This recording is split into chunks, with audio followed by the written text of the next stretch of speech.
কুড়িগ্রামে গিয়েছি, ওখানে আমার কাছে পার্চা পাঠিয়েছে, হুজুর 3 তালাকে কয় তালাক? আমি কই 3 তালাক। কয় না 1 তালাক। আপনাদেরকে কে বললো? আমাদের শায়েক। কে ওরা? আহলে হাদিস না আহলে শায়েক? আহলে শায়েক। ওরা সহি হাদিস মানে না, ওরা শায়েকের কথা মানে। হাদিস কি জিনিস? হাদিসের হ তো বুঝে না। আমি বললাম না সূরা ফাতিহা সহি পড়তে পারে না, হাদিস কি বুঝবে? ওই যে লাল রুমাল মাথায় দিয়ে কয় যে হুজুর শায়েক ফতোয়া দিয়েছেন। আমি বললাম আপনাদের শায়েককে ডাকেন, আপনাদের সামনেই কথা বলি। 3 তালাকে কয় তালাক হয়? কয় শায়েক তো এখানে নাই। কই? কয় হোটেল ব্যবসায়ী। হোটেল ব্যবসায়ী শায়েক হলো কেমনে? হুজুর অনেকদিন আরব দেশে ছিল তো, অনেক এলেম অর্জন করে আসছে।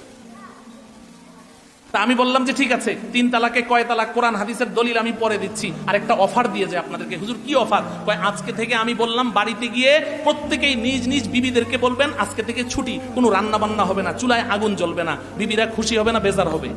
বেজার হবে না, খুশি হবে। আপনি খালি রান্নার কাজটা ছুটি দেন না।